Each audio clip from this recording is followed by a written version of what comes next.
Captain Mark Kelly is a U.S. Navy combat veteran who made international headlines for his pioneering missions as an astronaut and for being the husband of former Congresswoman and American icon Gabby Giffords, who was almost killed during her time in office. Now Mark is stepping into politics, looking to fill my father's old Senate seat, and he's joining us here at the table to tell us why. Please welcome Captain Mark Kelly.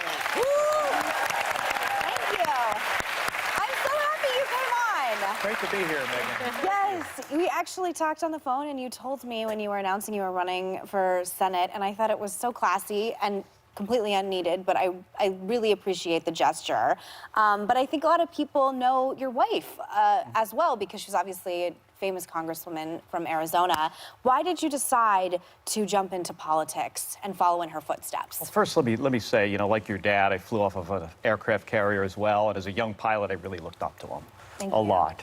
And, you know, when we were, in SEER school, which is where they teach you how to be a, if you wind up being a POW, he was like the model of how you honorably go through an impossible situation. So, it's not often we get to meet our heroes, and it's even less uncommon that you get to call them a friend someday, and I got to do that. So that's why I felt, strong need to reach out. Elections are important. I mean, they really are. And, if I've seen the direction of our country over the last several years, I think I have something to offer. I'm somebody who cares about independence and about science and data and facts.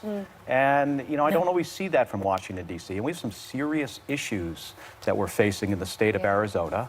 And, they're not often being addressed. And, politics have become so divisive. And, I hope to be not influenced by any corporation or political party. And I think this is an important time for our country.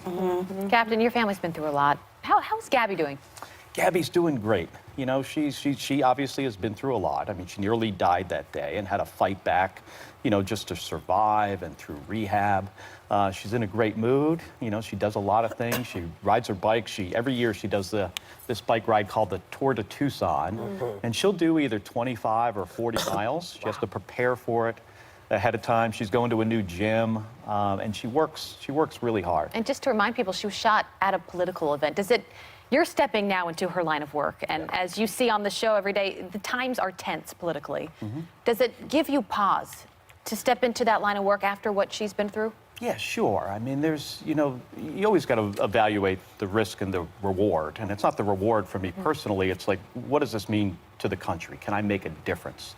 I've done risky things in the past. I flew in combat over Iraq and Kuwait doing Operation Desert Storm. I flew the space shuttle 4 times. I mean, I understand there's risk. It did turn out, though, that my wife, Gabby Giffords, is the one who had the risky job. So we get that. And Gabby's, 100% behind me doing this because it is important. So, one of the reasons that I'm glad you're doing this is because as an astronaut, I can ask you about climate change. Because I assume that you've seen, up there at the moon and up in the sky, and you're looking down and seeing stuff. And do you remember seeing the changes that the planet was going through and how fast it was happening? What did you see? Right, so, first, when you get into space on your first flight, a couple hours later, you get out of your seat, you get to look down, at planet Earth for the first time. Big, round, let me say that again, round ball. Just floating there. All 7.5 billion of us, we live on an island in our solar system. Make no mistake, we've got no place else to go.